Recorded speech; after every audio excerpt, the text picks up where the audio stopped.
Federal government suspends evaluation and accreditation of degree certificates from Benin Republic and Togo.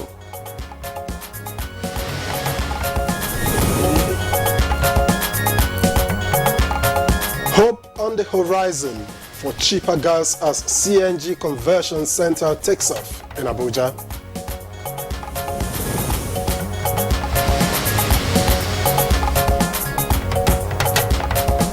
And plans to improve skills for Nigerian youths are firmed up as construction of more vocational schools begin.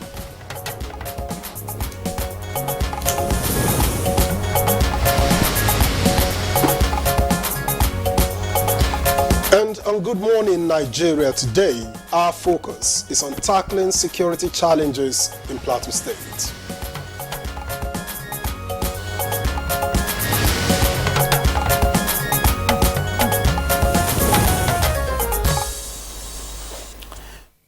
All right, I don't really think we've heard the last of what happened in Plateau State. That state is still in the news. Now, the myriad of security challenges in Nigeria's acclaimed home of peace and tourism has been described not just as worrisome, but fearful and in need of a permanent solution, urgently, I must add. Yeah, and working towards this, several attempts have been made to entrench a peace process in the state. But the frequency of attacks by faceless and unknown assailants indicates that the situation requires more than just government efforts. Absolutely, Victor. And another issue will be the constant, clash between, traditional and personal concepts of security, the issue of indigenship, as well as farmers and herders conflict.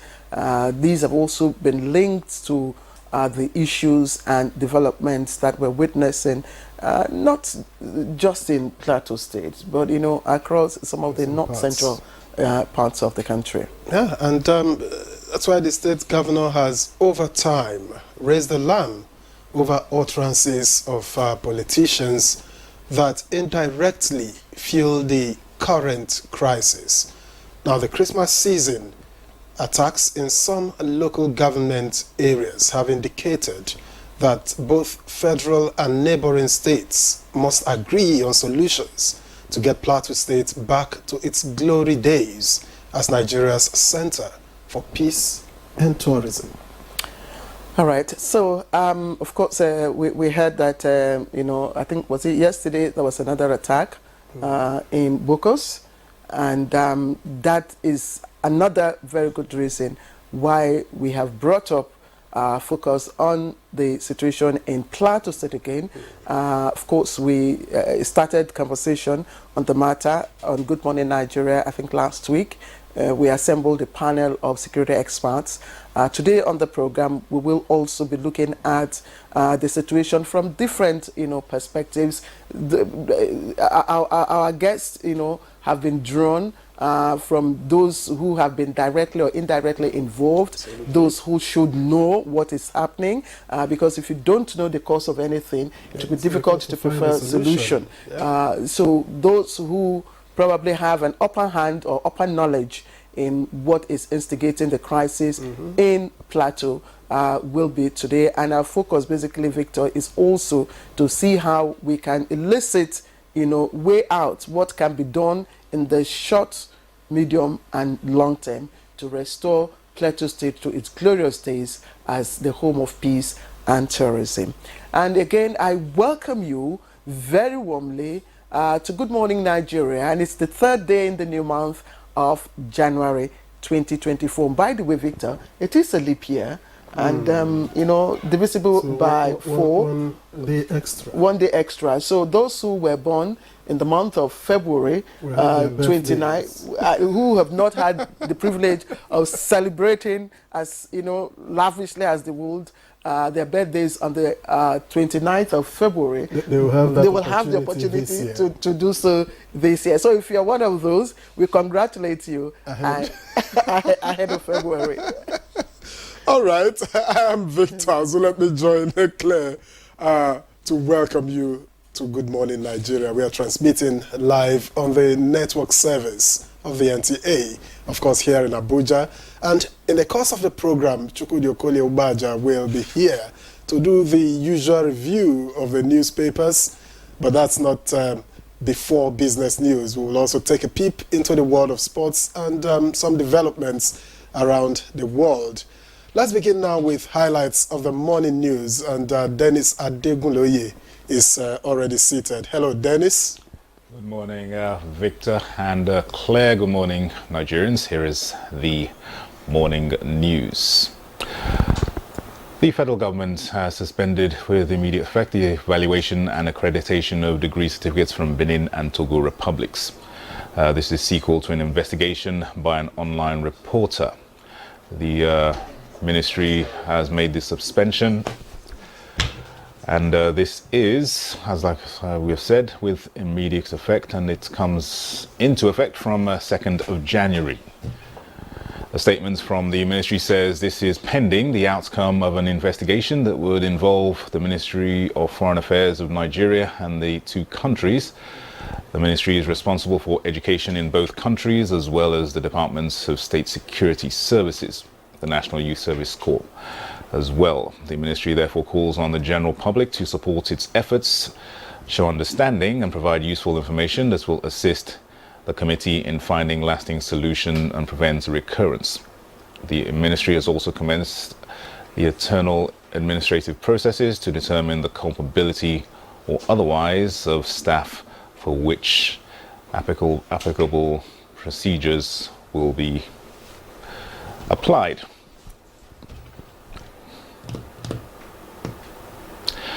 Well, at this point, we're having some slight technical challenges. We'll pause for a break. The program continues shortly.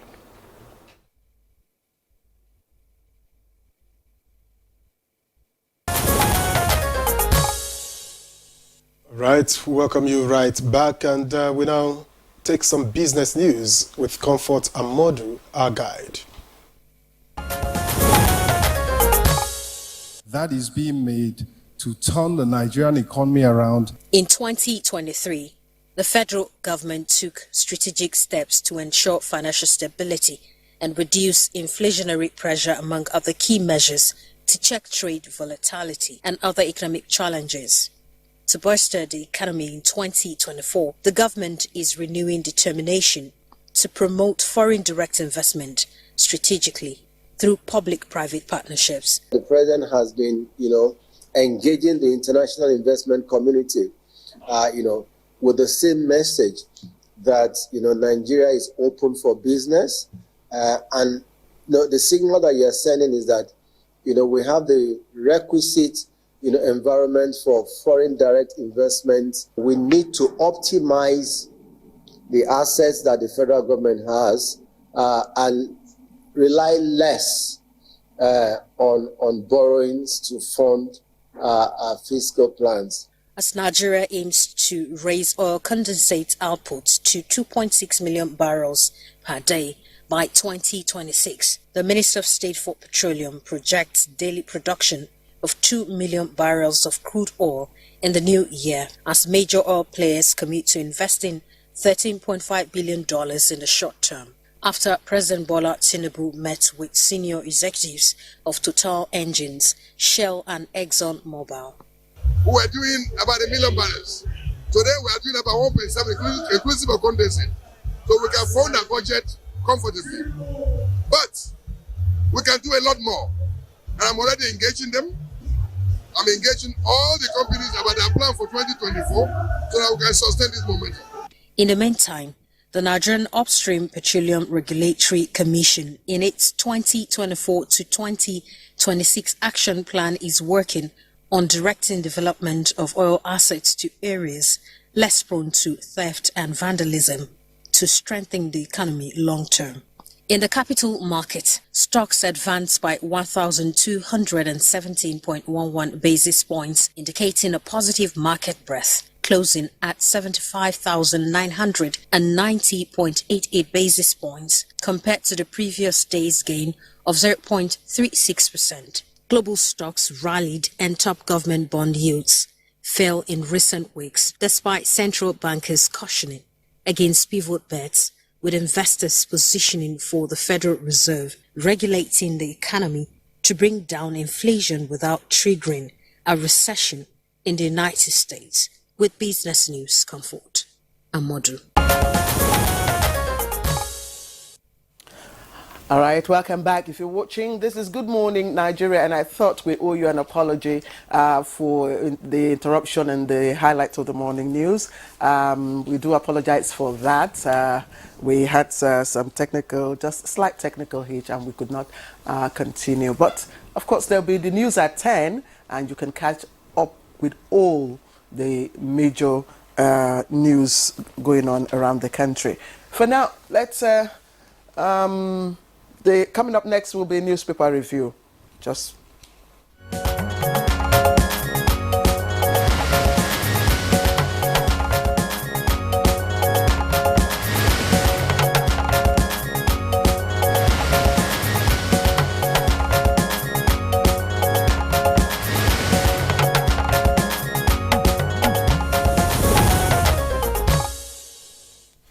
All right, and our newspaper reviewer, Chukwudi Okoli Obaja, is well seated and already looking through the papers. Chukwudi Okoli Obaja is bright and early. How are you, Victor? Well, I'm all right. I could be better. Claire is taking on 2024 with all resolve to make it a better year. by the grace of God. Please take me along. By the grace of God, and that's what it should be for everyone. Good morning, just lady and keep a gentlemen. positive mind. Thank you, Chukwudi. Good morning and good to have you. Okay. Okay, yes, no, please go ahead. Okay, let me begin with the Daily Trust, which has quite a number of interesting headlines here. Just below the nameplate, Kanu governor denies exchanging blows, sacking SSG. Interesting. The National Assembly's budget of course, that story is on page 11 of Daily Trust, and the National Assembly's budget of 344.4 billion naira higher than 15 federal universities. A recurring matter on page 19. Tudumbiri, 1 month after, residents await compensation outcome of committee report. That's on page 3. And then the big one on the front page of the Daily Trust, North Central governors to federal government identify root cause of Plateau killings for lasting peace. And let me say that that's what we'll be doing today. With the 3 riders, MBA decries intelligence failure, asks Tinubu to prioritize security. Second Pandef, Afenifere, Ohaneze, MBF seek end to killings in the north. And 19 vigilantes, several bandits killed in Kaduna, 12 gunned down as Boko Haram attacks Chibok. You want to say again? That's on page 4, pages 4 and 28. And then the picture story shows Niger State Governor Mohammed Umar Bago, Nasarawa State Governor, Plateau State Governor Mutfwang, and Benue State Governor Hyacinth Alia during the North Central Governors Forum's visit to Plateau State just yesterday. And then some little ones by the side, and by no means negligible. FG suspends accreditation of degree certificates from Benin, Togo. That's on page 6. NACON extends payment for 2024 Hajj to January 31. I think we should just leave this as that. But just at the bottom of the front page, 37 billion naira fraud. Ex-Minister Sadia faces EFCC today. With the riders suspended, NSIPA boss's loyalists, finger minister, Edu's associates kick, and then EFCC mum on field after raid. That's all on the Daily Trust. Are you done with the leadership quickly? No, not at all. But maybe for the leadership, we just take, because some of the stories are repeated. We just take this main story here, concerns over kidnap of 96 FCT residents in 21 days. That's on page 4 of the leadership. And with the riders, 5 killed, security agencies accused of connivance, and another rider in security claimed 7,241 lives in 2023. That's through investigation. And then Save Nigeria, Southern Middle Belt leaders beg Tinubu. And then the picture story, which is firefighters at work at Tokyo's Haneda Airport after a Japan Airlines A350 aeroplane burst into flames. That's a result of a collision. Japan seems to be having it Really rough. really rough New Year. Really rough. The Coast Guard, 5 people died in the Coast Guard plane. But they tried. 379 were rescued within a minute and 30 seconds. Yeah, it depends on how ready you are for disaster. And we need to learn from all of We this. need to learn from that. The The earthquake that happened, come to think of it, how many people died in Japan? Yesterday I heard about 45. If it were some other country, you hear that thousands died. Yeah. The buildings are erected in anticipation of disaster. You understand? Just let me quickly. Fortification happens a lot. So Yes. let me just quickly take the Please highlights from the Punch. NNPCL marketers clash over subsidy. Operators peg petrol at 1,200 naira per litre. Operators peg petrol at 1,200 naira per litre. Now, marketers oppose FG on subsidy. NNPCL says fuel importation costs now fully recovered, and dealers insist on 1,200 naira per litre of fuel. 112 oil theft cases recorded in 1 week.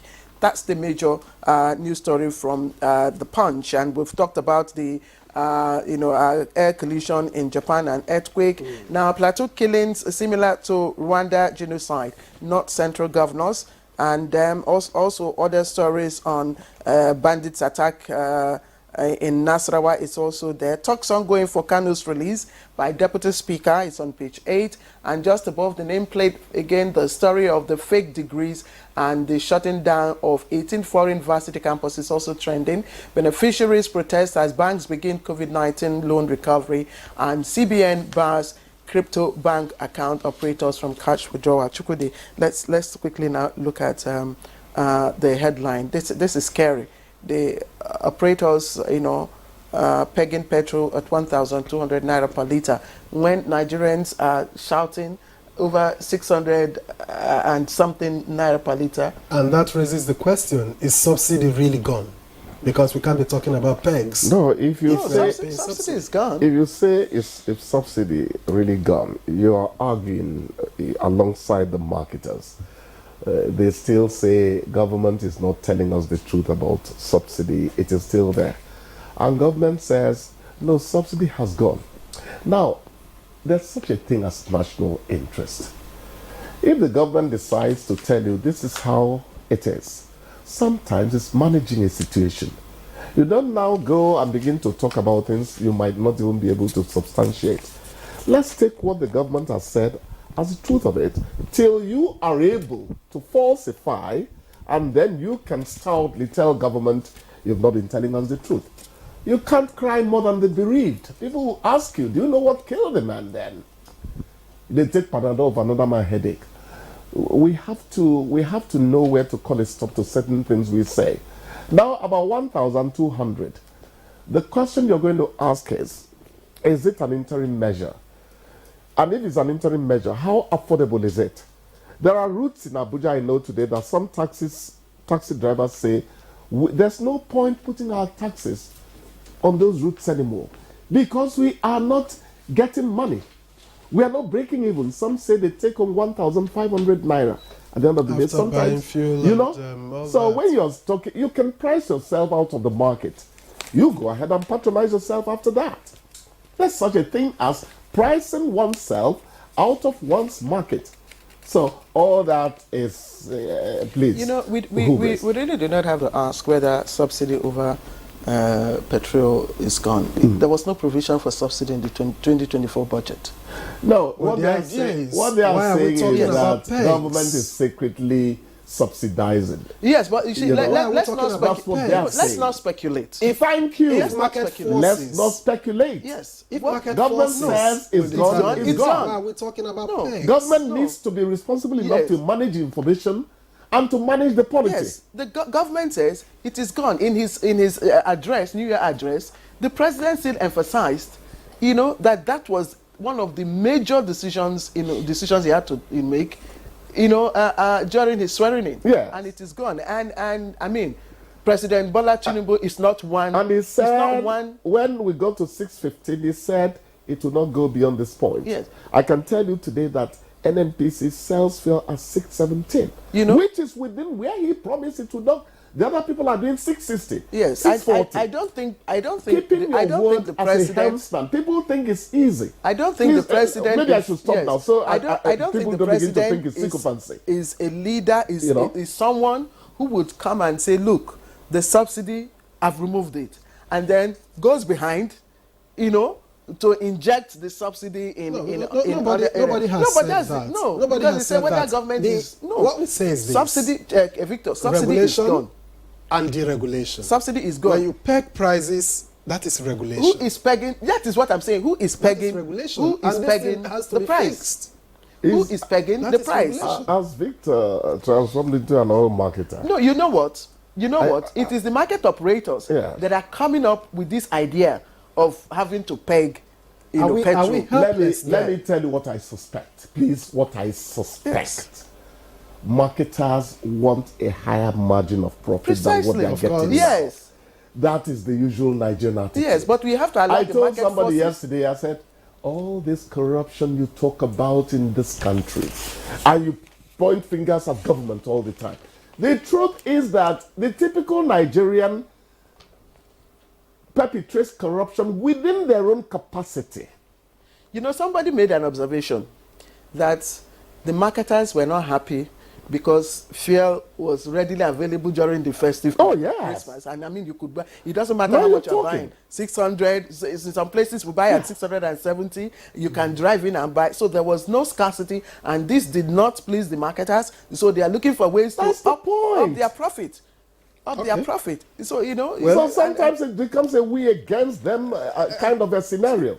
anyway, just What is their intent? Government says we're not subsidizing fuel. You're That's crying they're period. subsidizing it. Yes. What point are you trying to make? Exactly. I'm confused Anyway, about before we go, Chukwudi, You know. there's something I wanted us to look at briefly, and that's the issue in Niger State where the state governor gave a directive, and the state governor has come to clear that directive. That he's not saying that he did not order an outright ban on the wearing of babariga, I didn't read that piece. Yes, He just to wants a more work. serious look. To work. He just wants a more formal look. Monday to Thursday. Yes, that is applicable to the different ministries. So you can't be in the sports ministry and you're wearing a babariga, to the office. But I don't know.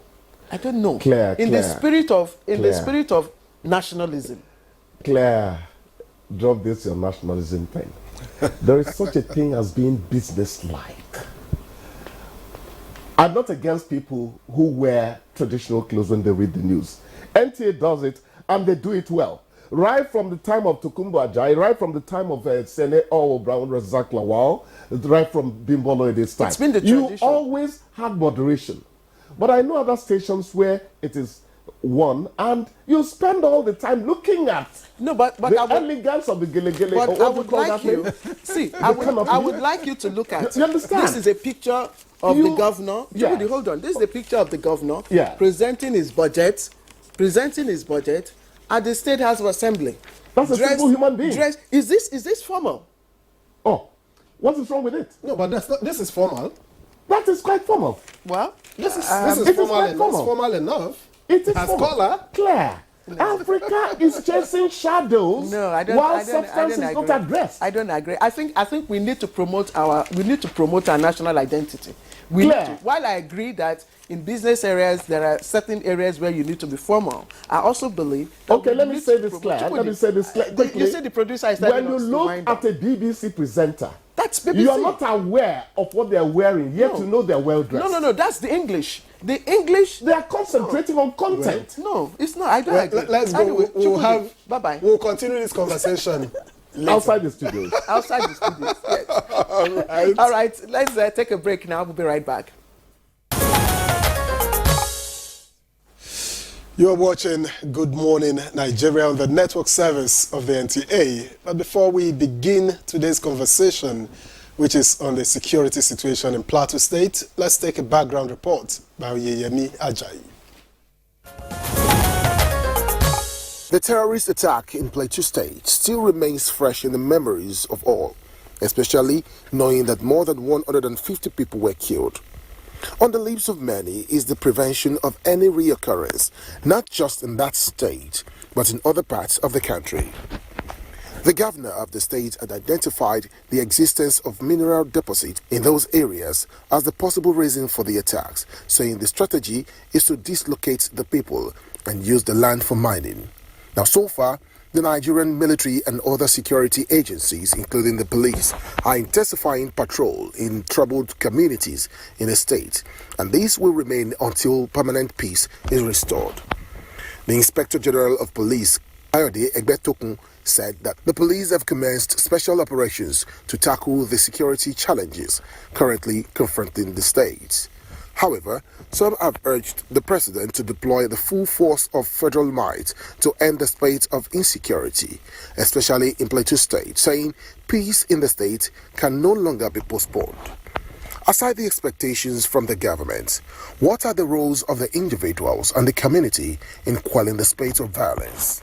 What more should the government do at this time to install peace? These are some poses for guests already seated in the studio. All right, thank you very much, Oyeyemi Ajayi, for the background report. And just to also add that we've had the first, part conversation on this issue on Good Morning Nigeria last week. So what we're doing at the moment is, of course, taking another look with a different set of guests. And to begin our conversation, let me begin the introductions. And we have Dr. Kabir Damo, who is a security risk management expert. He was with us here during our first conversation. It's good to have you back again to look at this, and that's because of the very strategic and important contributions you made last time. Also joining us here in the studio is General Saleh Maina, retired. He is a former GOC commanding 3rd Armored Division, Nigerian Army, JOS. He is also former Commander Special Task Force in Plateau State and Director of Policy Defense Headquarters here in Abuja. We're glad to have you with us. You were watching from the outside the last time we had this conversation. Thank you very much for coming. Thank you. All right. Good morning. Right, and Same to you. and from our JOS studio is Senator Dickett Plang, Senator representing Plateau Central Senatorial District. He was also on the program the last time we had this conversation. Distinguished Senator, a pleasure to welcome you to Good Morning Nigeria again. Thank you so much for another opportunity, and good morning, Nigerians. All right, we have joining us via Zoom. Yes, Victor, yes, you could go ahead. Please. He's joining us from Gombe via Zoom. Baba Uthman Ngelzama, Makban President. Welcome to Good Morning Nigeria. For having me. Good morning, all. Yes, all right. And then Professor Garba Hamidu Sharubutu is also here with us. He's Executive Secretary, Agricultural Research Council. of Nigeria. Professor Sharubutu, it's been a while. Let me say, gentlemen, Happy New Year to all of you once again, and thank you for finding time to join us. So we will just quickly like to get perspectives. As they say, with every problem, there is a cause, and it's only when you are able to diagnose, what the cause really is, that you can begin to have insight into strategies or how to begin to mitigate those problems. So I would like to start from Gombe, where the MACBAN president, Baba Othman Ngezama, is joining us from. Baba, I don't know, there's so many sides. People have been trying to, have an understanding of what is actually happening on that side of the plateau. We've heard, several reasons. People are saying, giving their own versions of what might be the cause factor of what is happening. But tell us, what do you know? What's your own perspective as to what is, instigating the whole incident in Plateau State? Well, first of all, I have to condemn the happenings in all its ramifications, because what happened or what has been happening in Plateau is really too bad, and it's regrettable, because the spillage of blood is a lot. So whoever is responsible must be made to pay. You say this crisis has lingered for quite some time now.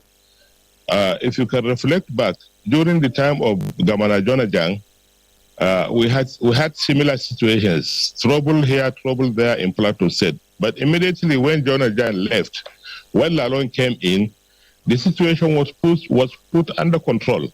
A lot has been done by the government to achieve peace, and peace had been achieved throughout the period of Lalong. We have to appreciate Lalong for that. But immediately when this new administration came, things started going back to where they are. Things started going back to the era of Jonajang. So it's like somebody is telling this new governor what to do about how to solve this crisis. But if he had started where Lalong has stopped, things would have been different by now. But whatever it is, whatever happened, the culprits must be made to pay. Government must do something. On this new crisis,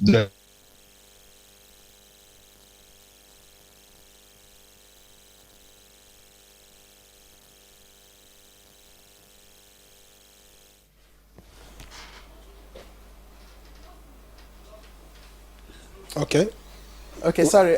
We seem to have lost connection. Yes, we've lost connection with Baba Othman. Yes, Othman Ngezama. I do hope that we're able to reconnect with him so that he can give us a perspective. But let's also bring in Senator Plang from Jos. He was also on this program last week. Senator Plang, please can you articulate for us from your own perspective what you think is triggering, these issues in Plateau?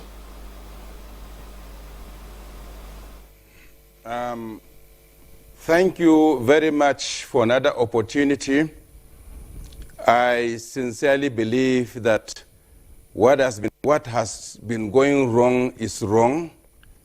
I believe that the issue of clash, whether from a tribal perspective or from a religious perspective or from a professional in terms of farmers, herders clash on the plateau that has lingered for some time, are all wrongs.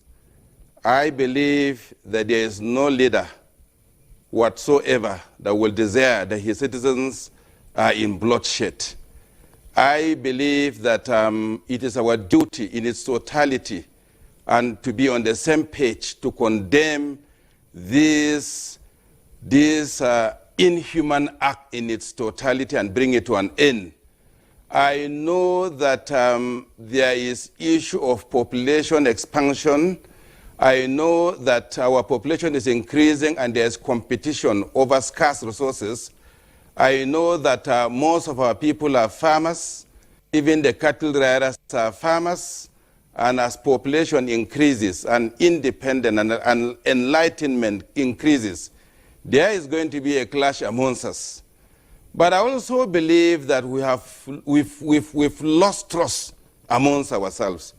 Usually, in some years past, these things happen, but we were able to settle it amongst ourselves. But when clashes come, and there are mistrust amongst ourselves, and we don't believe in each other, there's a tendency that it will linger and linger and linger.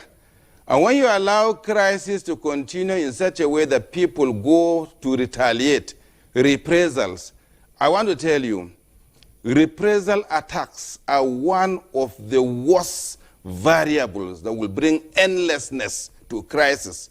Because whoever might have committed the crime, instead of looking at criminality and condemning criminality in its totality, you attach criminality to a tribe, to a religion, to a profession. You won't find solution. And when you attach it to an identity, as I usually say, it now goes to blackmail a particular identity. I believe that you cannot wake up in a day and believe that everybody is wrong, everybody is bad on this side of the divide. But there can be a wrong person amongst us. I want to sincerely believe that when we are all on the same page, treating criminality, we'll be able to resolve it. Yes, there is an indigent, and there are people who come to stay. Yes, in our own way of life, there are people who are called indigent, there are people who are called who came to stay. We might have stayed together for a very long time and agreeing. And if we had lived in that mutual trust, I want to assure you that it will be very difficult for us maybe to find issues that will linger to this extent. Our elder brother, Buba, wants to read leadership on the plateau. I would like us not to look at individuals in this case. I would like us to look at criminality and criminal acts and what are the reasons, just as you asked, and what can we do together to solve it. When we begin to put persons in it, we won't get it right. I believe that there is something wrong. I believe that people are competing for something. I believe that all those competitors, there is a way, statutorily, constitutionally, there is a way, amicably, we could settle the divide and we'll find a solution. That's why I said, when we want this thing to be treated, we must all be on the same page. It's not time to give blames, but it is time for us to say, what is the cause? Why are we behaving this way? How can we resolve? How can we meet at the point? How can we draw a line? How can we bring forgiveness on what we've done to ourselves? I really wish that it should be that way. And I think the manner at which... We appreciate your opening remarks, and like you have said, we need to ask questions, and those questions we will ask. Now let's get into the studio, and let me go to General Salim Maina. Now you commanded a special task force on the Plateau while you were in service.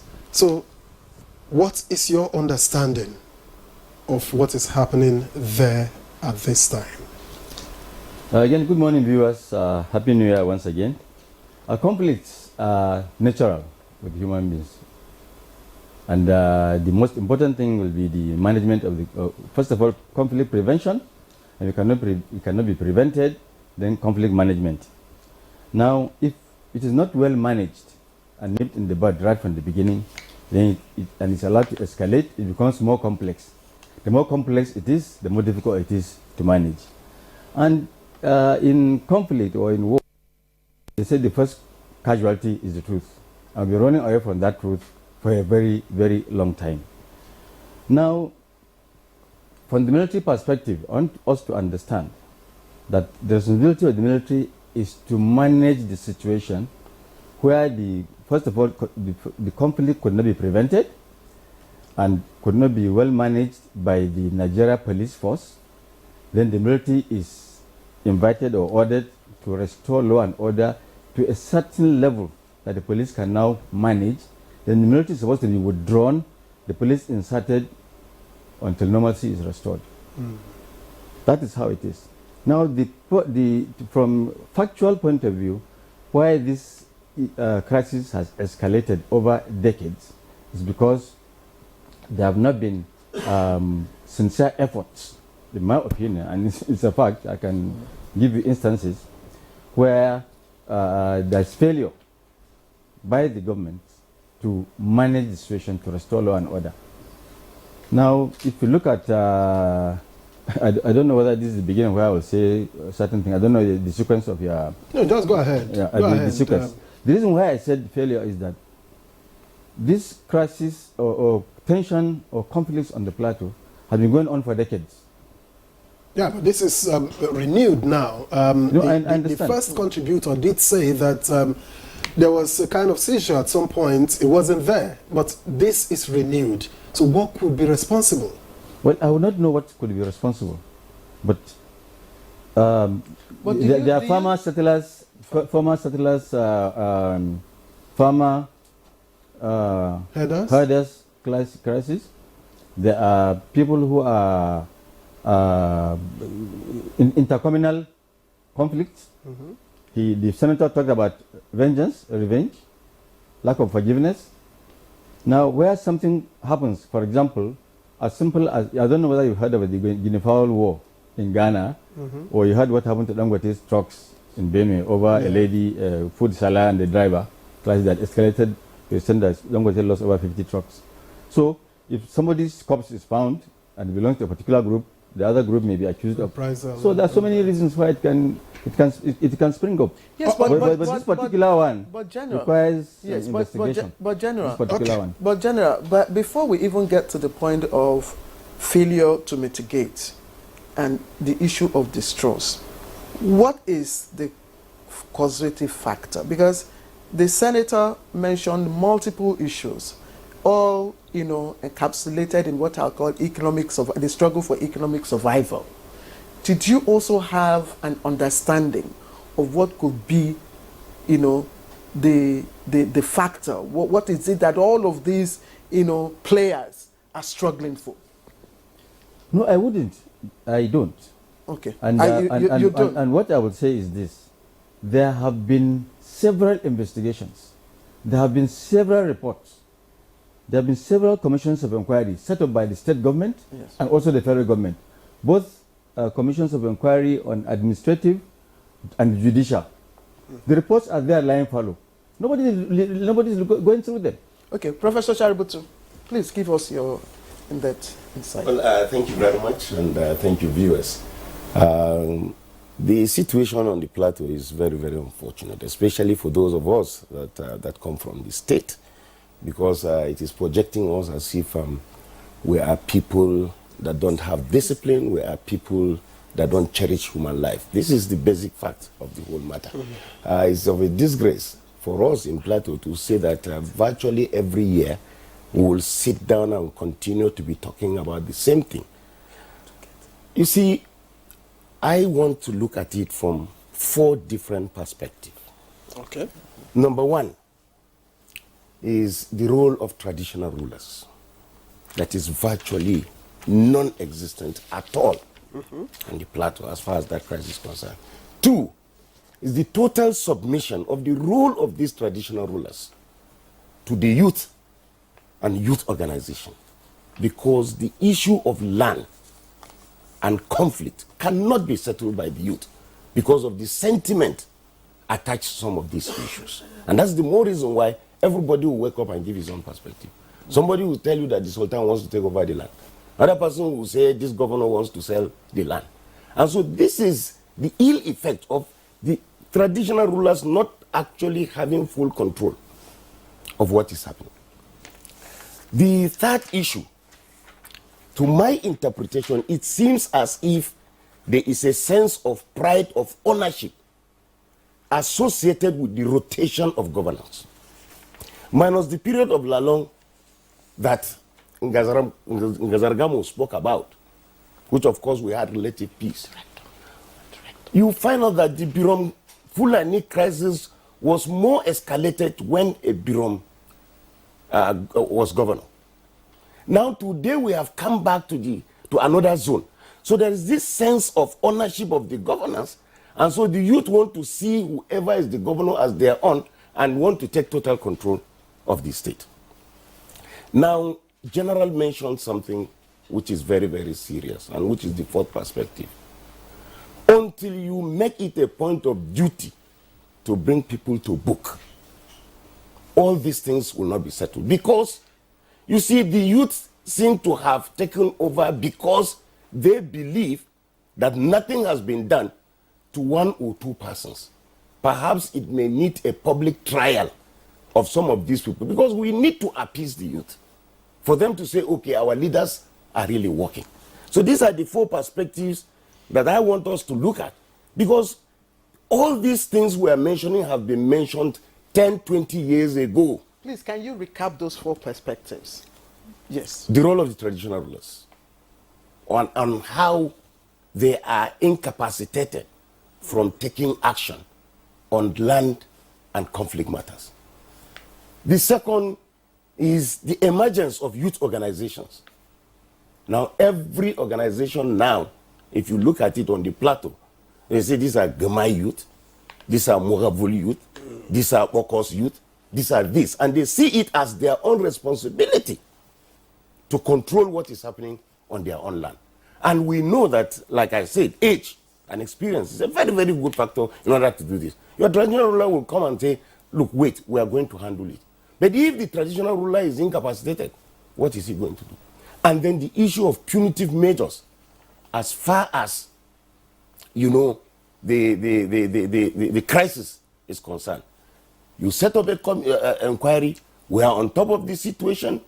Tomorrow, day after this thing dies down, politics comes into it, we go back and organize Pusdung, Bidgemai, Pus this, Pus that, and we forget about what is happening, not knowing that it is underneath. And then, of course, I told you that there is, to my own interpretation, a sense of ownership and control of government. Today, a Mwagavul man is there, so it is our government. And so, nothing you can do to appease them. Not even the governor can appease them.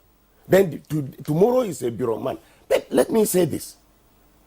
By the time you become a governor, by the time you become a general, an executive secretary, by the time you become a president, you have no tribe. You should not have any group. Okay, Prof. I think all right. Let's bring Thank you. Even though I have reservations when you appear to allude to the fact that the youth are incapable of resolving issues, are incapable of leading, because the founding fathers of Nigeria were all in their youth when they did all that they did. Except, of course, if you are able to convince me that as the country grew older. No. I don't think that's what he meant. What is he mentioned that in relation to the capacity of the traditional youths to yes, Dr. Kabir Adamu. Well, let me ask Dr. Kabir Adamu. You were here the last time. I know that fight does not just occur. It is fight for something, fight over something.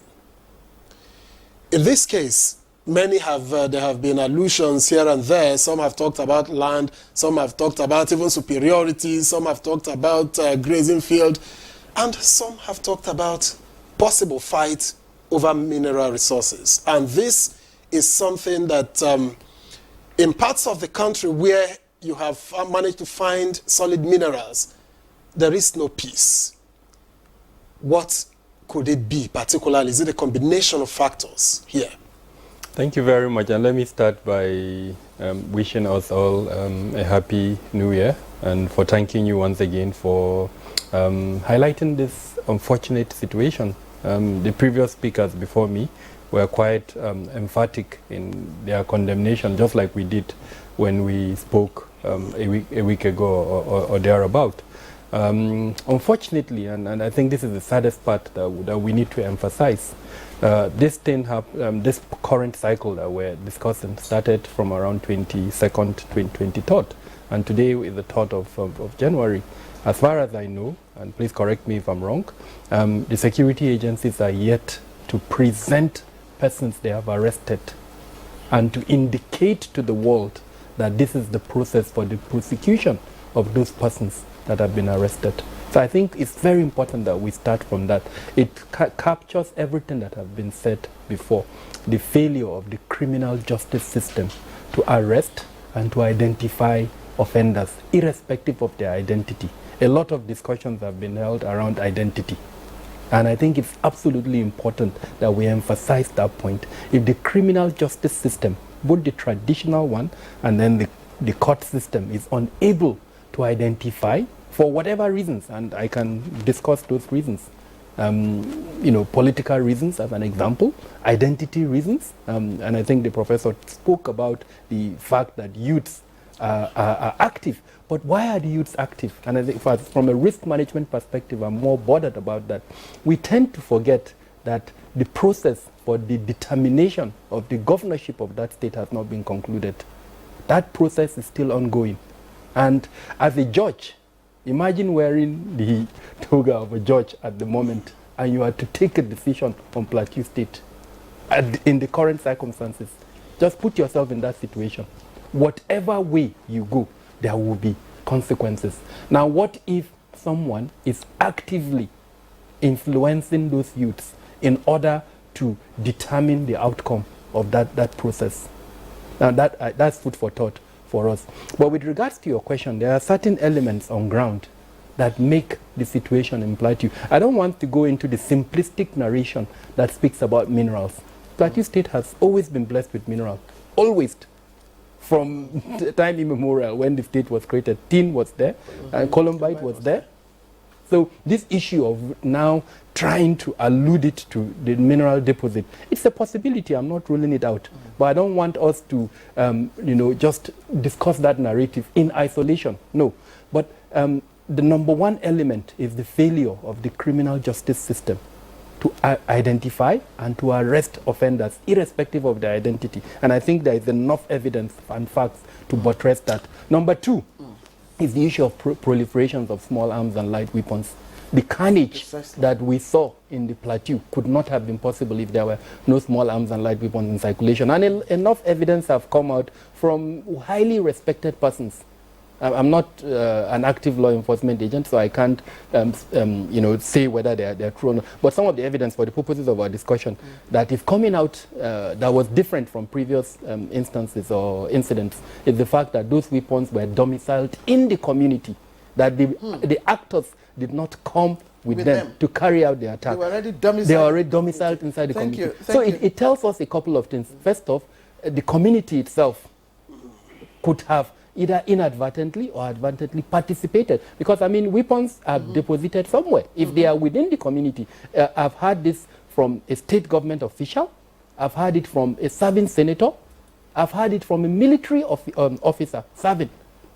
And till date, nobody has come out to dispute that element. So my point is, and I started my conversation by saying this thing, the first date that we had of it, I think was on the 22nd, where on in the 3rd of January, enough time is already there to have conducted an investigation and come out and to tell Nigerians and the world that say something. Exactly, and these are the persons we've been able to identify or arrest. Okay. Because it would have reduced, time will not allow us to go into the social media component, the fake news that is also adding foil to the Dr. current. Gamu, thank you. I think we would like everyone to participate, in this discussion, because it's not just, again, another discussion. It's very critical and fundamental, to our country, and that's why again I would like to. I don't know if Baba is back. Baba, you heard, important insight that Dr. Adamu has just given us about the how weapons were domiciled within the community. And I'm wondering, does MACBAN have an idea? Because some people are pointing to some person, some exogenous factors come into play. Does MACBAN have an idea of who these attackers were or are? Well, you see, from the perspective of MACBAN, what actually took place on the 23rd of December was an attempt by the tribal militia to go out from the place. And the security are very much aware of what actually transpired that day. They took cows, about 180 cows from the Fulanis. They went away with them, killed about 3 Fulani youths. Then the military went after them and at extent of fire with the criminals and retrieved those cows back. But later the following day, the pastoralists living around that Bokos area, they just saw the Operation Rainbow coming in with all its might, started burning down the hamlets of the pastoralists. So you see, what is happening in Plateau is clearly indigenous settler dichotomy that is in play. The Plateau people always see the pastoralists as settlers. This I may have lost him again. I do hope. Is Baba still on? Can we still continue with him? Baba, okay. Baba, we are sorry, Victor. Let's get to Senator Plang in our Jos studio. Senator Plang? Yeah, I know that on the floor, you took this matter to the floor of the Senate and you had a prayer. So I want to ask, what precisely was your prayer on the floor of the Senate, and what was resolved by Senate, and has there been any action in this regard?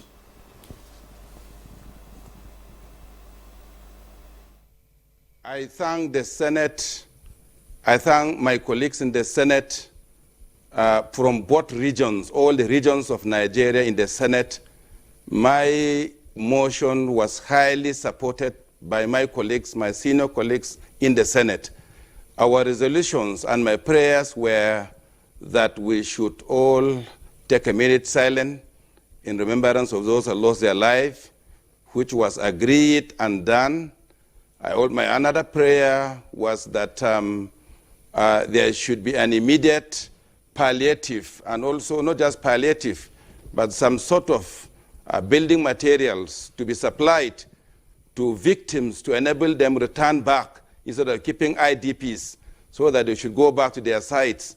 Those were accepted, and I know Nema was around when the Vice President came. I believe a lot of arrangements are on for this to be done. I also requested that the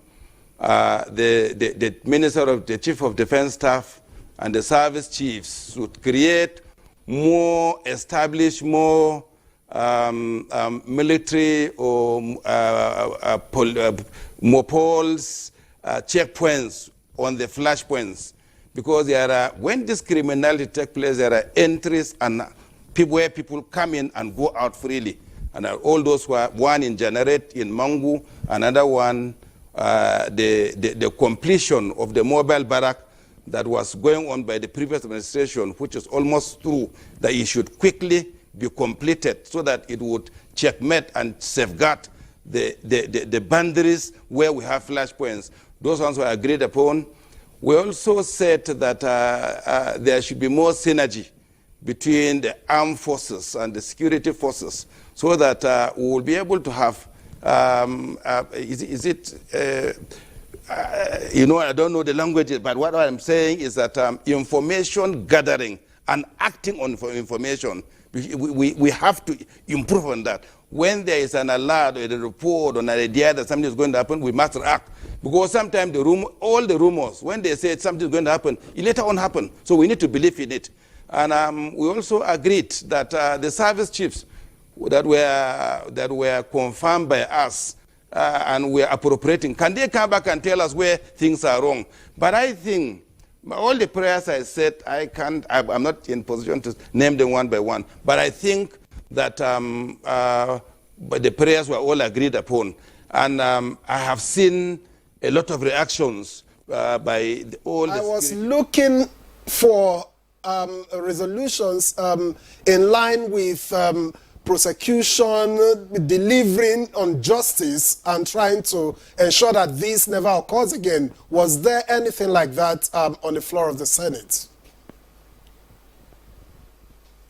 Just as the professor said, we agree that one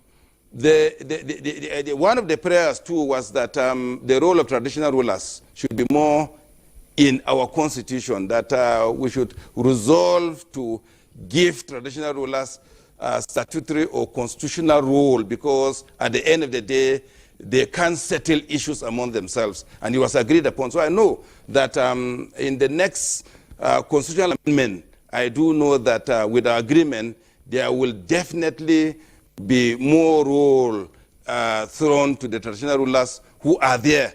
And I want you to know that these traditional rulers are victims. In Plateau, a first-class chief in Bokos was killed, and up to date, nobody would say who did it.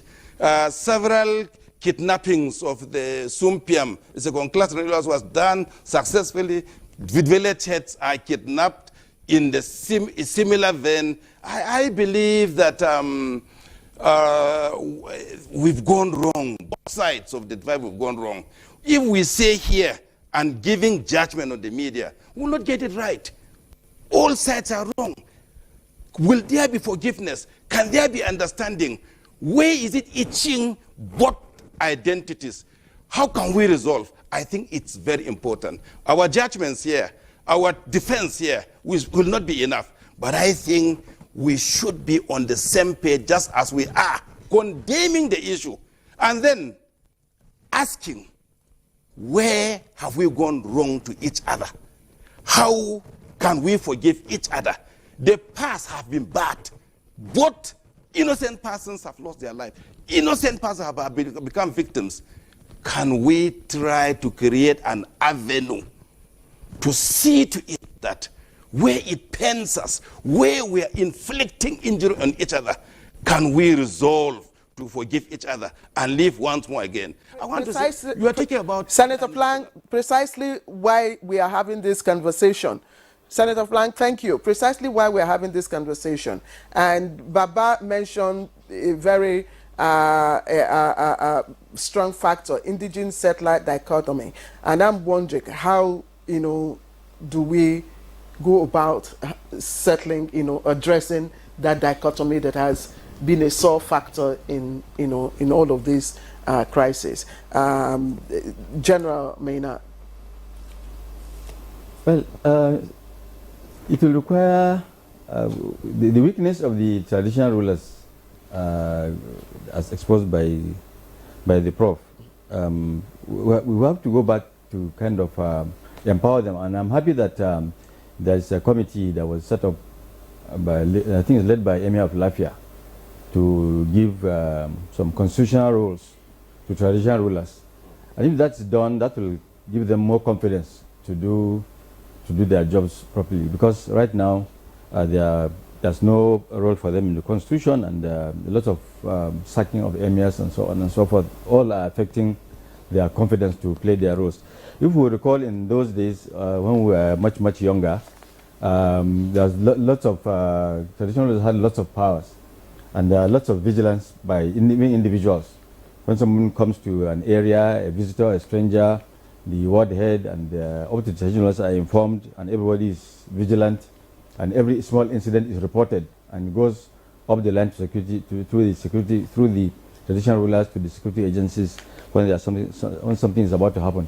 And there were some measures that were taken then for conflict prevention, not to talk of even management, like the Prof talked about settling of land disputes, unlike now that he said the youths have taken over. Yes, but there's also the issue of land ownership system, which needs to be addressed. If the issue of indigenous settler dichotomy is to be resolved. Professor Shaributu, I know that Dr. Kabiru talked about that, but please give us your perspective on how that can be done. You see, we are underestimating, the type of sentiments that have been driven into individuals on the plateau. When we say youth, there are youth that belong to the Fulani group. There are also those that belong to the indigents, in quotes. Now, these are all, triggers of this violence. So it's not talking about one side. Now, you see, when I was part of the Lalong administration, we sat down. We felt that the traditional rulers will play more role. And that's why I give a lot of credit to the Bongom Jos, a lot of credit to the Emir of Wasi, the Emir of Kadam, because they were all involved in this peace package to the extent that Lalong established what he calls the peace building group. A very, very young man, very, very young man called Leman was the one that was moving from community to community. We held not less than, throughout that period, not less than 50 meetings with traditional rulers. Before anything is introduced, we bring traditional rulers, they talk, and eventually we started building up these traditional rulers to a certain level. So what happened? So, along the line, the documents are there. The expectation there is that there should not be policy somersault.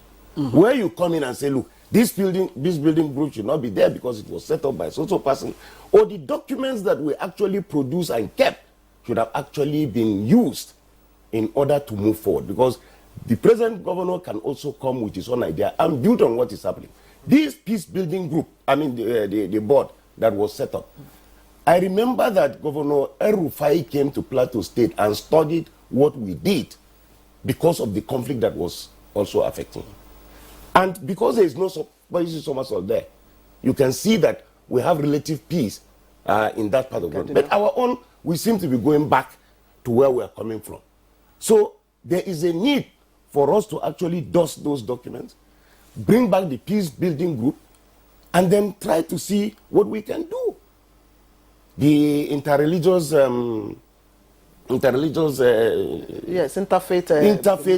that has the imams and the traditional rulers, and I remember Reverend Palm.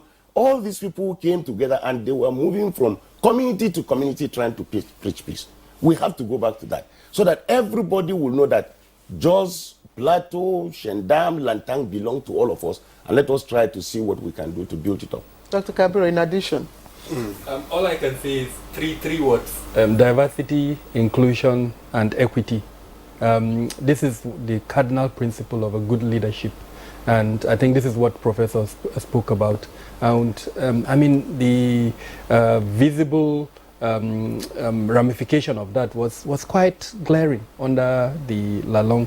There were issues with that government, no doubt, but in terms of these three components of peace building, he did excellently well, and I think this is what this administration should also consider. However, given what we saw before the governorship elections, the presidential elections first, and the governorship elections, and the fact that the process is not completed, unfortunately, those three elements, we're not seeing them in the plateau at the moment. And, like you said, we're looking for solutions. So we're not attacking an individual, we're identifying a challenge within a state that unfortunately is affected by conflict. And if that conflict is to be resolved, these three elements would have to be looked at critically. The settler-indigene dichotomy that was referred to earlier on is all about equity. What does our constitution say about an indigene and a settler? What are the rights?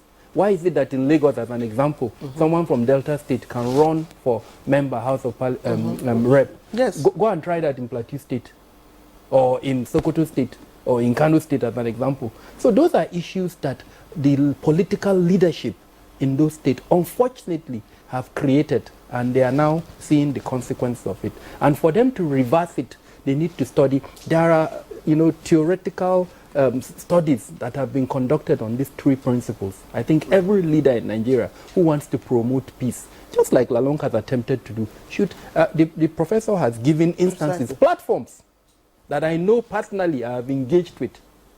And that, yes, there may be mistakes here and there, but at least they advanced the process of peace. So I think the current administration in Plateau State would need to look and ask itself, in fact, do a checklist on the three elements. Equity, where are we? What are the issues that are being highlighted by each side? Because when you talk of equity, what are the groups within the Plateau? What are they complaining about? And then inclusion. Inclusion, you can start the different identities, including gender. How much have you been able to promote that? And then, of course, the diversity component. Because of the Plateau is one of the most varied communities in Nigeria. I think there are over 250 ethnic groups in the Plateau, if I'm right. So how much have you been able to carry these groups along? These are things that the current administration would look at. But let's not forget those two elements that I mentioned at the beginning. The issue of law enforcement, the criminal justice system, that I talked about earlier on. Luckily, we still have some And then, time, of course, proliferation of small arms and light weapons. Yes. I think I don't know if Baba is back. I'm not sure. Yes, Baba is back. Baba, I'm sorry, your connection is not too smooth this morning. But again, let us, in line with what these other speakers have said, especially the last speaker, Dr. Kabiru Adamu, about equity and diversity. Can you give us an insight into what your members are complaining about, as indigenes of Plateau State? What is it that they want? You see, unfortunately, my network is too bad. I have a lot of contributions to make to this forum, but my network, where I am, the network is bad. I don't know whether you can still hear me. We can hear you. Well, the general complaint from my members, what I mentioned before, this indigenous settler dichotomy is one of the main problems. Then secondly, the issue of supported criminality. So, as what the professor rightly said, the youth sometimes are being used by the leaders to perpetrate crime. Even the recent one that took place, we believe the youth have been instigated by somebody somewhere to go and sell cows from the pastoralist, because that was what ignited the recent crisis. When their cows were, if you take away the cow of a pastoralist, it's like taking. I wish we can just have your audio. If the Zoom connection, if we can have that. Trying to take away his life. He's back. So their cows have been taken away from them. That was what ignited the recent crisis in Bokos.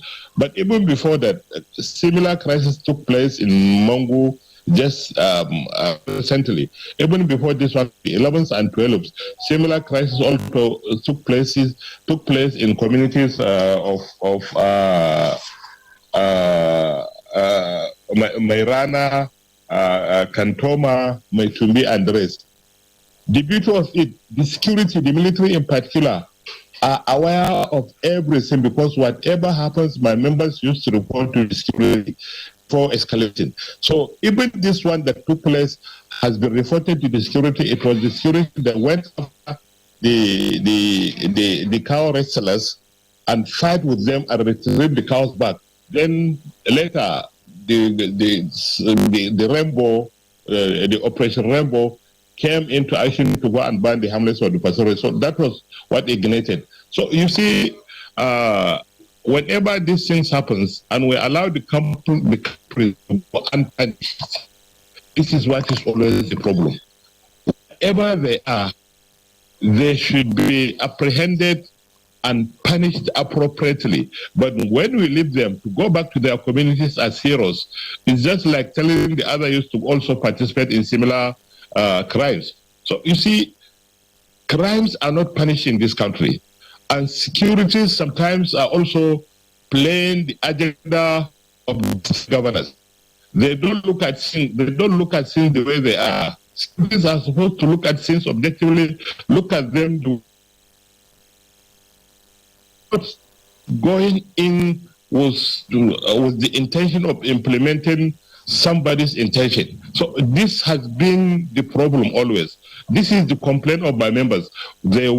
Things will happen, they will report to the security, and security will come and go and get them, and go and do a lot of propaganda to the public and portray the pastoralists who are the victims as if they are the culprits. In this particular incident that took place, the pastoralists were the victims because the attacks started on them. Even the one that took place in Mongo early last year, it started when the governor was sworn in as the governor, because we believe, we understand he hails from Mongo area. So when he came in as the new governor, trouble started in Mongo. Mongo has been one of the most peaceful states in Plateau State during before the agents of this new governor as the governor of the state. So you see, sometimes things are being instigated by the leaders. And for the pastoralists, this indigenous settler, the economy, that is what is always the problem in Plateau State. Unless this thing is settled, we'll continue to have trouble. I have given an example. During the time of Lalong, there was a relative peace. Before Lalong, during the time of Jiang, these things were there. But immediately when Lalong came in, he came in with a lot of ideas. He involved a lot of stakeholders, professionals, who went deep down to the grassroots and tried to solve these problems. But when this one came in now, things started going back to where they are. So I think something must be wrong with some people in Plateau State. So unless it is the indigenous set, and the pastoralists, who are mostly mainly the Fulanis, are also coincidentally all of them Muslims. So it's very easy for the conflict to metamorphose into a religious or a tribal conflict. This is what we are fearing. But you see, the security must be neutral in the way they handle their things. More especially, the military who are there must be neutral in the way they handle their things. Even the one that took place in Mongo in the first, it was instigated by the community leaders, we believe, and the youth are in the center of everything. Just what Professor Sharubutu rightly said. So Sharubutu is there. Sharubutu has been part of the peace initiatives in Plateau State right from the time of Jiang down to the time of Lalong and up till now. Why can't the government continue from where Lalong had stopped? Why did the government brought in some other new ideas out of instigation and what have you to take us back to where we don't like to go? That is the period of Jiang. So I see all this that I am telling you, find out from the security. They are all aware about it. Whatever happens to our members, our members normally report to the security. They don't go into their arms. But most of the times, the tribal militias take laws into their arms, attack pastoralist communities, kill them with the intention of taking away their cows, looting their cows, and the cow is all they have. So these are the genesis of most of the cases in Plateau State. Indigenous settler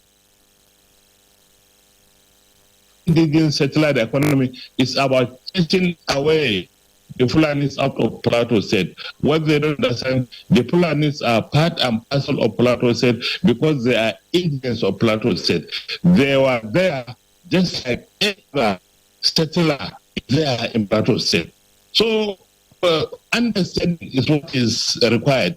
Let's have understanding. Let's see things the way they are. Let the leaders see things the way they are. Let the security handle things the way they are, not the way their supporters want. So unless until when we consider justice, until when we bring justice in the center of everything, that is when we'll have a long-lasting peace in Plateau State. Because what is happening in Plateau State is unlike what is happening in the north-central Plateau, Zamfara and Rez. There is no much issue of kidnapping and banditry in Plateau State. What is in Plateau State is mainly indigent settler, the economy, the indigents see the pastoralists in particular, the Fulanis in particular, as non-indigenous and aliens that they want to chase out of Plateau. But Igbos, Yorubas, and other tribes are living in Plateau peacefully. They are clear non-indigenous, but they are recognized more than the Fulanis in Plateau State. So I didn't see the reason why this thing should happen like this. The onus now rests with the governor to bring peace in Plateau State. He should try to learn from his immediate predecessor. Thank you for your contributions. I would have wanted you to give us an idea of how you think we can stop a reprisal at this time, but perhaps we'll return to that after the break. Welcome back, and you're watching Good Morning Nigeria. Let's me say thank you to Baba Ngezama for his contribution just before we went on break, and he raised some very salient issues that I want General Maina, General retired of course, Maina to speak to. He talked about the fact that security operatives are always most times informed about certain incident, and wondered why up to now there's been no arrest of whatever, and we're also wondering what could be the issue. Thank you. That's a difficult one. The commanders, the special task force commander, should be able to be the one to answer that question. It's very, very unfortunate, but like I said earlier, the role of the military is to manage the situation if the police cannot cope, and managing it to a particular extent, which the police should now come back, and then while the government is sorting out the situation to restore law and order permanently. Now, this particular operation in Jos, Special Task Force, has been there for the last 14 years. Since January 2010. So tell me why, that's why earlier on I mentioned that efforts to solve the problem have not been handled properly by state and federal government, who have set up several inquiries. A lot of recommendations have been made. It's now blamed, and the crisis continues. People are being killed, and security agents are being blamed, just as, blamed across board. But are those recommendations, are they still realistic, with the reality now? They can be dusted. Maybe you could give us some of those, points. No, I will not. Let me tell you, the state government has set up its own, federal government has set up its own, both judicial and administrative. If we've forgotten all the others, at least we can remember the one that's set up by President Jonathan in 2010, chaired by the most respected elder statesman, late Solomon La. Where are the reports? Where are the recommendations? What's going to be implemented? See, that's why I came with this. No sincere efforts by anyone to solve the problem. Nobody has made sincere effort to solve the problem. I'm happy to hear the efforts made by Lalong, but that was to manage the situation, not to solve the problem permanently. You don't dump the military to restore law and order, prevent crisis, prevent mayhem like the last one, forever. But General, you were in the field.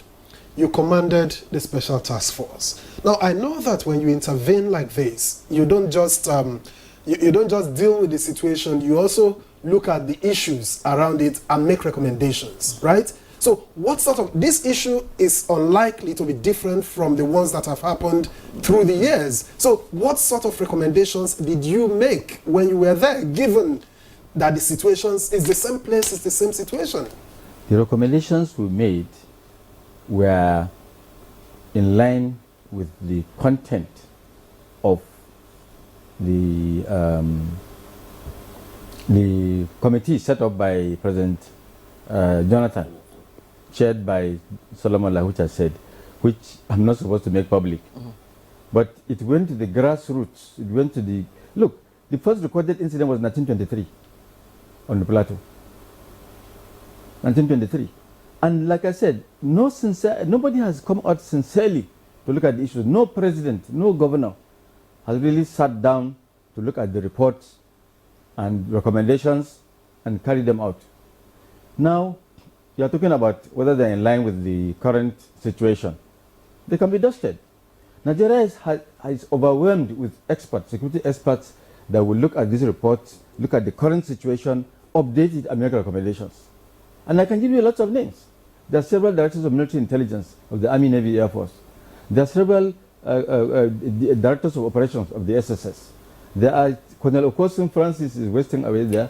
In fact, one of my best students, Solomon Arachi, ex-IG, is there wasting away in Police Service Commission. These are experts. I'm sorry to use that language. Dr. Adamu is laughing at me. I'm sorry to use that language. So they are experts. Nigeria is overwhelmed with experts that could have solved that Plateau crisis long time ago. Why the government is not doing it, I don't know. Which, in your view, are the two very critical reports now that government should be working with? You know, the last one, perhaps high points. The last one set up by President Jonathan. Okay, the last one set up by President. Yes. What are the high points? No, he doesn't. He doesn't have to tell us. The last that was 2010. 2010. Yes. We'll take note of that. Professor Saributu and Dr. Kabiru, how do we handle the issue of these very zealous youth associations and the ownership of governance, structure? We've talked about the role of the traditional institution, but how do we handle this? Okay, let me take one part. I opened this discussion by saying that those of us who are the intellectuals, I'm sorry to say, within Plateau State, have we actually asked ourselves what roles we are playing? We go home. These youth are our junior brothers. We are supposed to relate with them. We understand reports much more than our people that are resident in the village.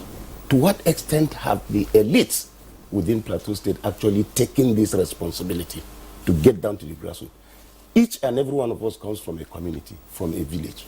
I don't want to say what we do personally, but there are roles that we can play in order to enlighten our people on the need for us to be together. In fact, if you allow me, I would say, yes, the political class has a problem, but those of us who are elites within that community, we should be ashamed of ourselves that we have not been able to interpret what is happening and understand with all perspective on how we are going to change things. So many of my friends have called me from across the country. Saributu, what are you people doing about this? What is the value of your education? What is the value of your mingling within the society? Only for you to present a CV that you have traveled to China, you have traveled to Japan, you have traveled to Indonesia and all these things. And yet things that we know very well you can settle within yourself, you cannot do it.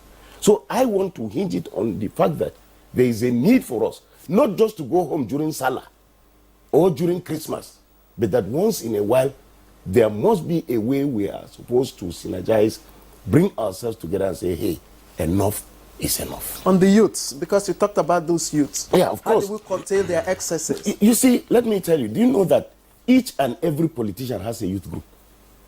Each politician has a youth group. So it's political also in nature. No, but the mere fact that you have a group, you must be interested in the development of that group. And let me tell you, I know I'm not praising myself. Even when I went home during this Christmas, there's no village that you will not find people that are loyal to me. And I sit down together with them. We eat, we drink, we tell them. The only way you can make progress is when you embrace one another. Mm-hmm. We have to do that.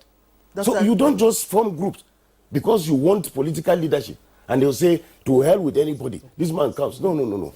We must make sure that we use these groups in the interest of the development of Plateau State. Okay, before we bring the Senator, I know you want to talk to Senator. Yes, Dr. Kabir, please speak to the issue as well. How can we curtail the excesses of those youth associations? They're there.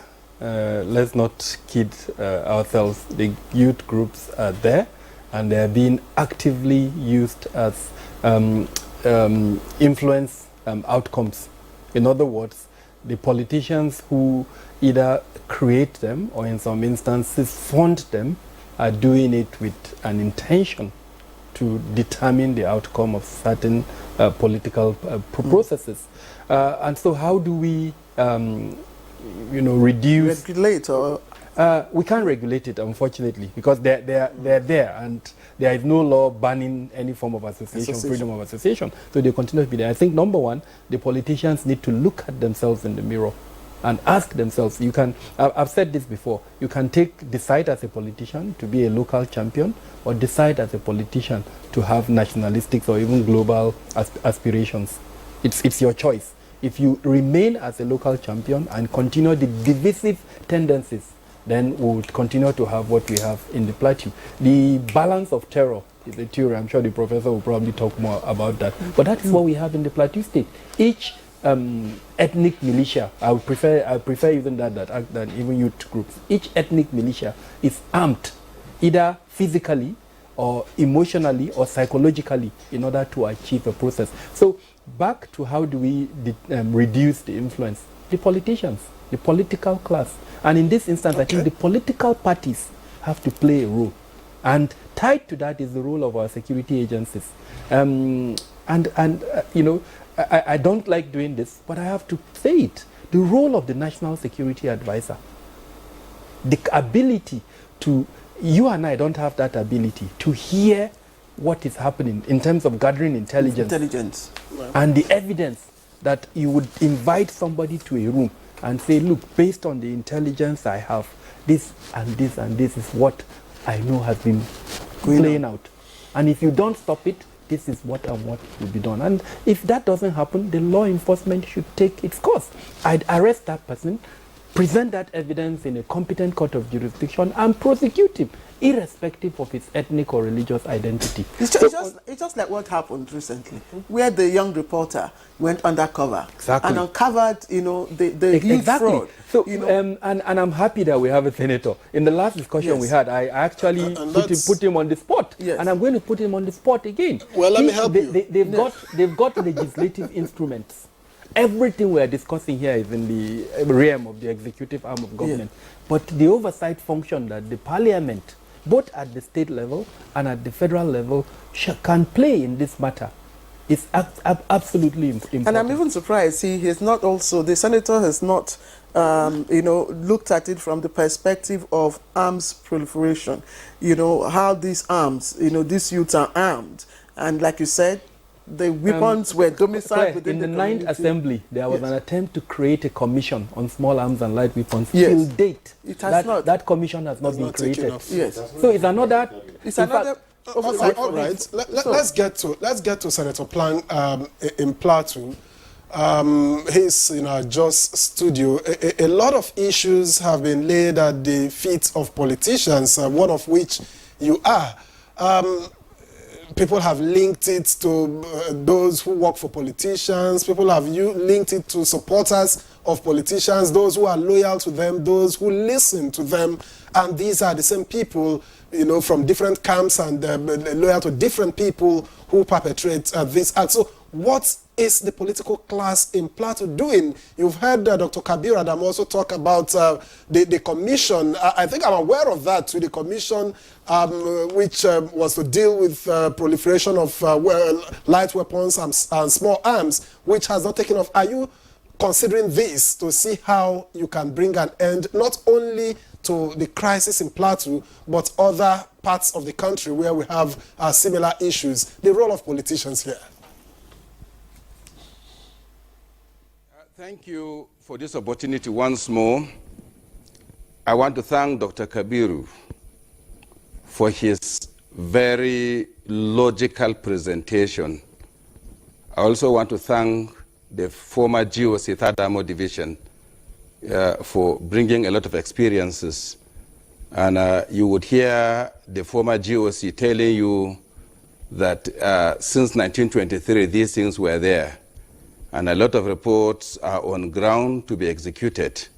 And I believe that the execution of those findings or resolutions of the commissions were not during a political era, but they were which implies that the issue goes beyond political era.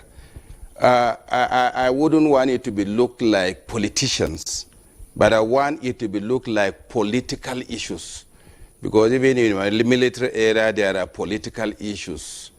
And we've all resolved here there is an issue of indigent settlers, dichotomy, rarest farmers. I think that the commission would have made suggestions so that we'll have an amicable stay together with either settlers, indigents, or farmers, cattle rearers. If those resolutions and decisions of commissions were taken long time ago, even before the political era, probably we will not arrive where we are.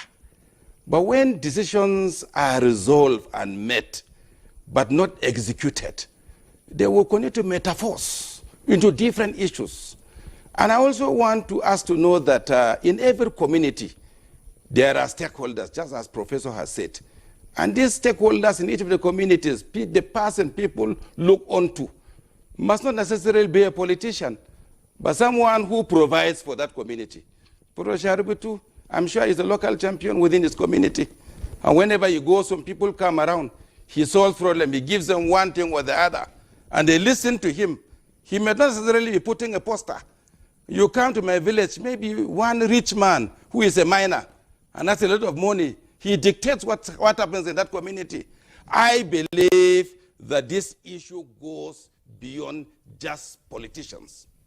Traditional rulers, religious leaders, both the old and the young, we must be on the same page.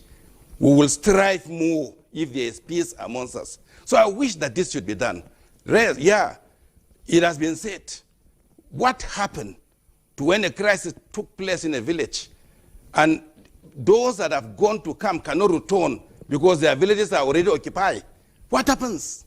So please, my wish and my wish is that we can't push it to just politicians. All of us stakeholders must be responsible. And then the resolution of commissions, if the agitations of all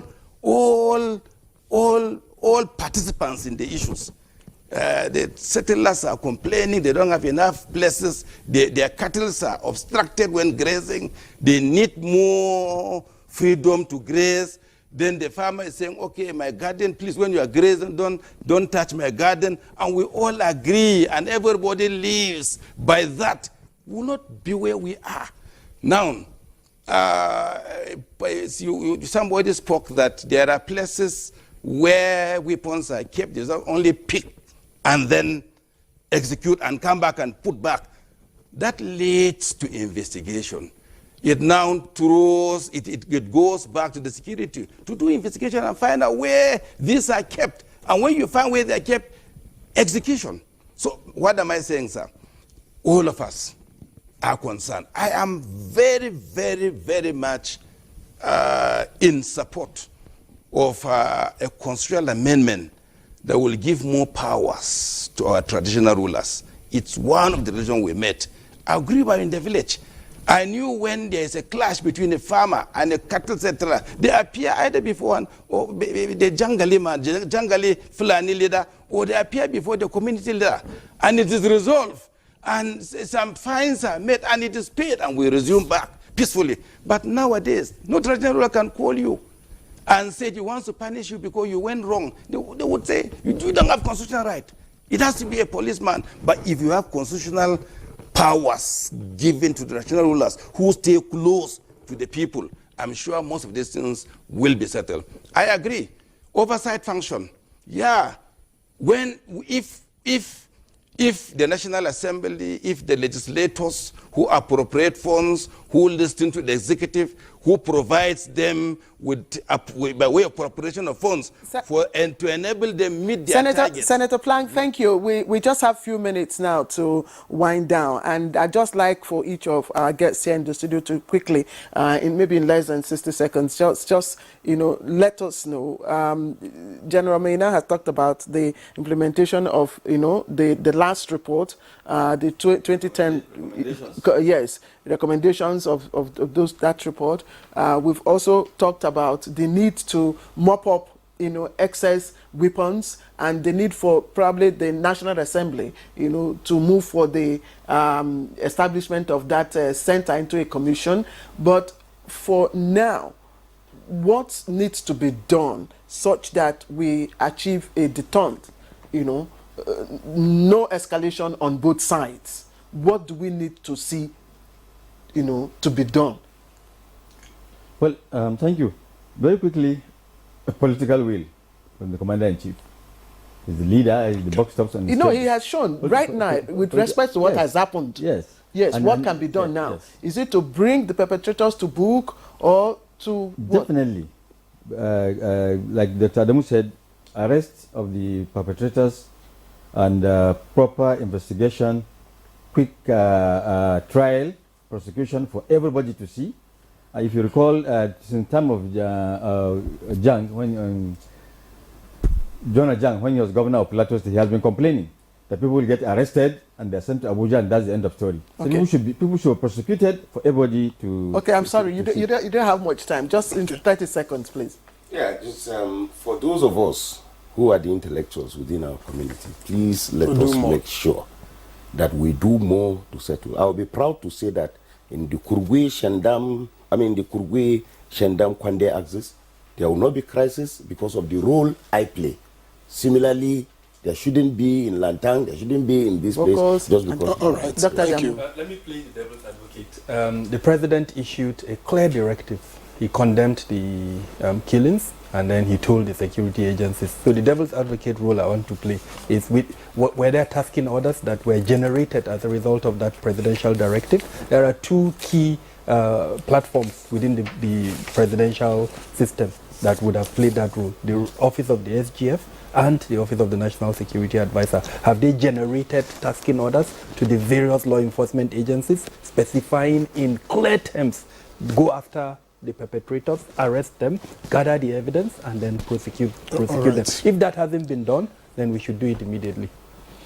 Thank you. Dr. Kabir Adamu, thank you always for your insights. Professor Sharubutu, we thank you for coming on the program. General Maina, thank you for bringing the experience from your time in the Plateau. And Senator Dickett Plang, we thank you as always for joining us again and the perspective that you have brought to the program. We also had Baba Uthman Ngalzama, who is chairman of the Mieti Ala Cattle Breeders Association of Nigeria, MACBAN. We thank you for your input this morning. We have foreign? Yes, let's take some foreign stories now. Yeah. The French Foreign Affairs Ministry has announced that the embassy in Niamey will remain closed until further notice. Paris cited in a statement that it called grave impediments on the embassy's missions which go against the Vienna Convention on Consular Relations. The ministry listed a blockade against the embassy, movement restrictions imposed on staff, and an entry ban on diplomatic personnel traveling to Niger. Consular activities, which was managed by the embassy, will now be handed over to consulates in West Africa. Speculations had been rife, particularly after French troops exited Niger in mid-December. In a statement issued by French Foreign Affairs Ministry, the activities of the Niger embassy will now be conducted from Paris. The diplomatic representative will maintain ties with French citizens in Niger and financially support NGOs working in the humanitarian sector to serve local populations. Paris' relations with Niamey soared after a military coup in July. All right, Oyemi Ajayi's report from the foreign desk concludes Good Morning Nigeria today. We pray you join us again tomorrow for another episode of the program. I am Victor Azu. Thank you for watching. And I'm Claire Adilabo Abdul Razak, and we do hope that those who are responsible for peace initiatives have listened to this program and have taken one or two solutions. We'll wish you a pleasant day. Do join us again same time tomorrow. Bye bye from all of us here.